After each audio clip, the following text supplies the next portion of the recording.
Gang, gang, hey, nothing but love and respect. You might have some cool fans, but mine are the best. We've been through it all, went to war when duty called. Never left a man behind, we move as one is super strong. I don't want followers, that implies I'm the leader. I'm not the captain, I just gave them something they can believe in. I hold the lamp in the darkness, but they're the light that I needed to see the road that we walk in between the angels and demons. And my fans have my back. Hate us if your feelings don't like facts. And my fans will fight back. Beat you with the keyboard you've been using to write back. I guess we need each other like both sides of the battery. We the army, we the homies, we the gang, we the cavalry. We're brothers and sisters, we hold it down like we gravity. Can't nobody break the bond that made us all family. Me and my fans, we don't care what anybody say. Middle fingers to whoever in the way, man. Me and my fans, we gon' be together to the grave. It's a game till forever and a day, man. Me and my fans, we don't even trip in the hate. We got all the fuck in our veins, man. Me and my fans, We the hangover gang. Gang, gang, gang, gang, gang.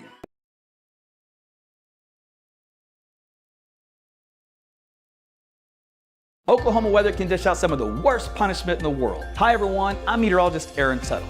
But now you can fight back by installing Class 4 impact-resistant shingles from Ferguson Roof Systems. These shingles can withstand large hail, heavy rain, and hurricane-force winds, all while keeping your home safe and dry.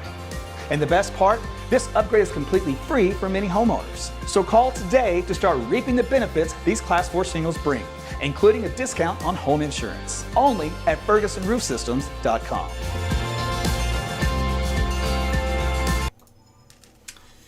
Hey everyone, meteorologist Tuttle back with you. Just checking a couple things before we get started here for our lunchtime update. There we go. Facebook was a little slow on my end. How about that? Facebook, what's wrong with you? So thanks for joining me. It is a Friday. Woo!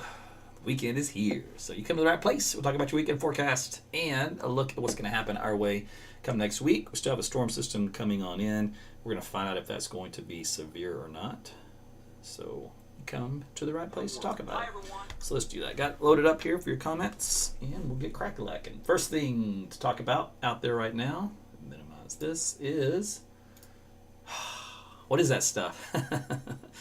Do you see what I see? Man, that's some clear blue sky. I was like, man, where'd that come from? So shot here at the AT's weather cam, and man, it looks good, man. We were kind of socked in the clouds there too long.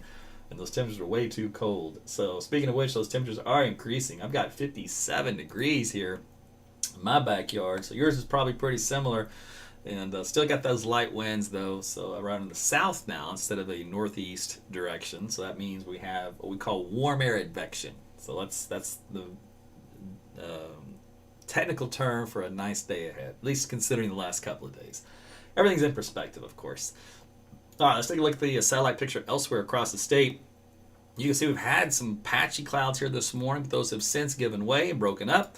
Now we do have a little string of some puffy cumulus clouds here in spots, here, here, here, and here. Little tiny little disturbances helping to cause those with the return of the moisture. But other than that, that's not a big deal. It's not going to lead to any rain, and it's definitely not going to cloud things back up, and it's not going to cool things down. So otherwise, it's just going to be a really nice afternoon. So this morning, though, we did have some cold temperatures to speak of. Reload this back into this map here. We had, looks like some 30s here across central Oklahoma. Not a freeze, but definitely if we didn't have the clouds, you would have gotten a little bit of a frost. But in some places where it wasn't cloudy, you likely did see a little bit of a frost and got really cold down here toward Ardmore. They were in the low 30s in southern Oklahoma. Also across Poteau, LaFleur County, they were also into the low 30s as well, so they were actually below freezing out here. 29 degrees? What? That's chilly up there in northeast Oklahoma, and that might be the coldest reading of the state. Sure was. How about that? And what site was that? I'm going to pull that up over here. That was Veneta. All right, well, so Veneta wins the cake for 29 degrees this morning. Whew, chilly. All right, now out there right now, we don't have anything like that. We've got the 50s. Trying to hit 60 degrees here in central Oklahoma. That's some good stuff. Now, you do see where those clouds are a little thicker out there in western Oklahoma where they still haven't quite all mixed out. Those low-level clouds, still a little cooler, but only by a few degrees, and that'll be changing here shortly. The winds out there are still from the south. They were fairly light here this morning. They're starting to gust a little bit higher than that now. So we do have some gusts up around 20 miles per hour on occasion, and that's also helping to mix out some of those low-lying clouds that we had sticking around. All right, so what is going to happen here for the upcoming period? Let's take a look at extended jet stream pattern. And we'll put this into motion for you. So what we're going to watch for is a little system coming in out to the west. So as I go through time here, we'll zip on through this weekend. This little batch of energy swinging on through. This is for Sunday night and Monday. That'll produce a few clouds streaming on by. And then so the secondary batch here on Monday night and Tuesday. Nothing significant rainfall-wise. Expect that of those. And then we will watch in here for Wednesday. So this is a big question mark. Where does this storm system reside? Because there are other models that have it in different locations, but this particular American model, the new run of it, has it right about here. So what that typically means is you have a threat of severe weather kind of in this quadrant. Now that would include, of course, northeast and parts of central Oklahoma, and up into Kansas and Missouri and Arkansas as the day wears on into the evening. The problem is this forecast is for the evening time frame. So it is about 7 o'clock in the evening, or actually 6 o'clock, so we're going to fall back an hour. Forgot about that. By the way, we'll be falling back an hour this weekend, if you didn't remember that.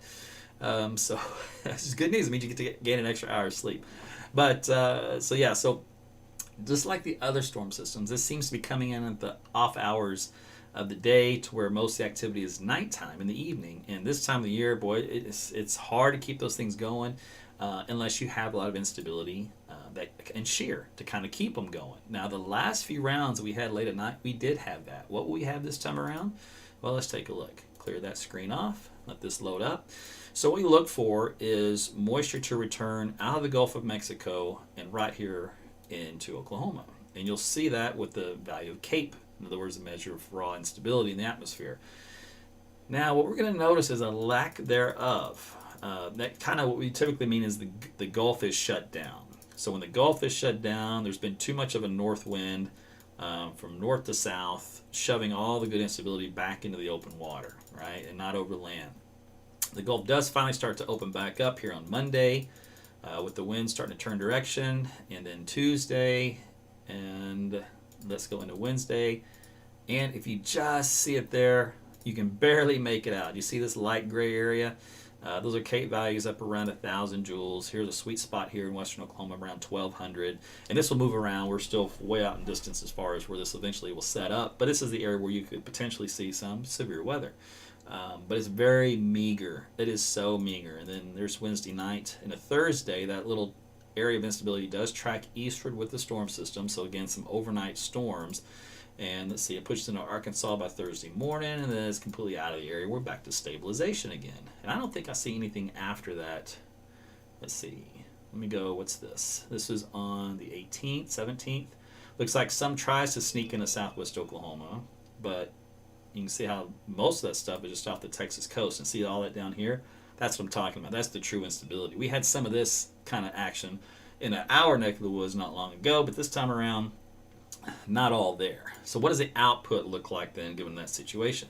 Well, let's take a look at the rainfall expected here as we go through time. So today again, great. Might have some patchy fog on Saturday morning, but otherwise no significant rainfall signals. There's that little sprinkle signal there southeast Oklahoma on Tuesday, the little passing disturbance we talked about, and then look what happens here at 6 o'clock on Wednesday.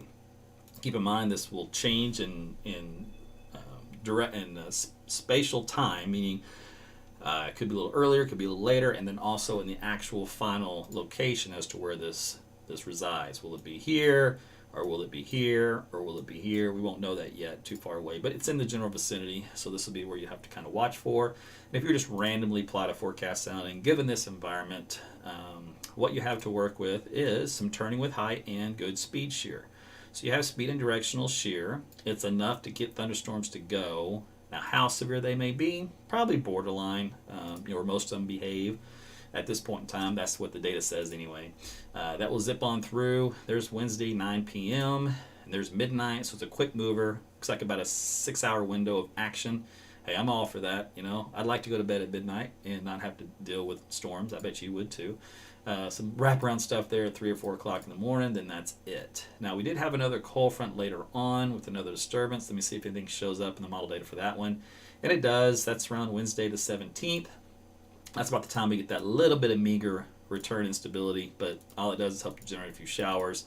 Nothing special. Definitely no thunderstorm signals, so that's good there.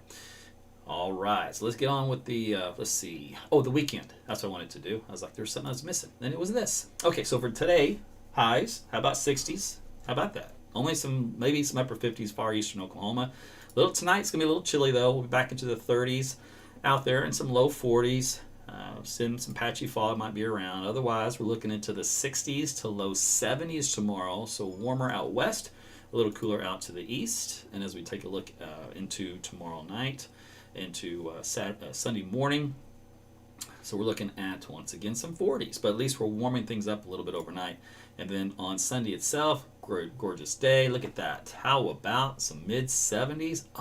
That looks so nice. Let me take a look at the wind field. I did not look at that, so we'll look at that real quick for the weekend.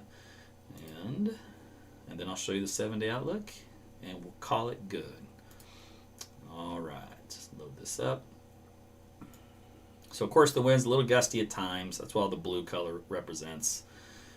Let's go on to Saturday. And Saturday's a lot like today. Mostly good, occasional wind gusts, maybe up to around 20. Otherwise, it's a nice southerly breeze. All right, and then on Sunday, a little windier on Sunday. Oh, yeah, a lot windier on Sunday afternoon, especially out in western Oklahoma. So these are up around 20 knots.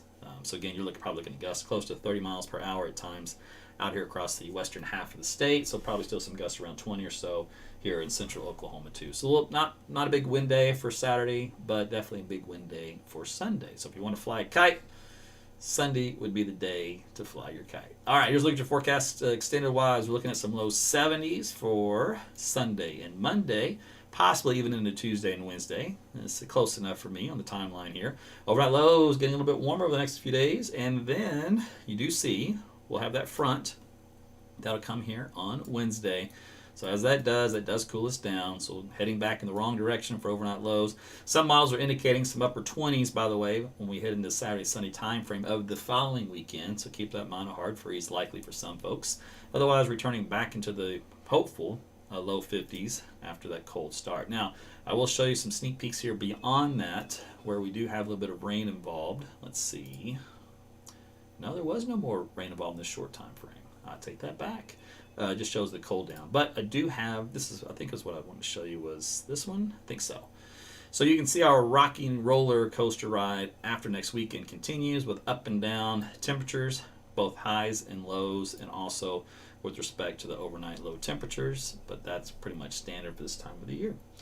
All right. So that's what I had for you here for your Friday lunch. I hope you enjoyed it and hope you enjoy your weekend. What we're going to do is a couple of live broadcasts for you over the weekend.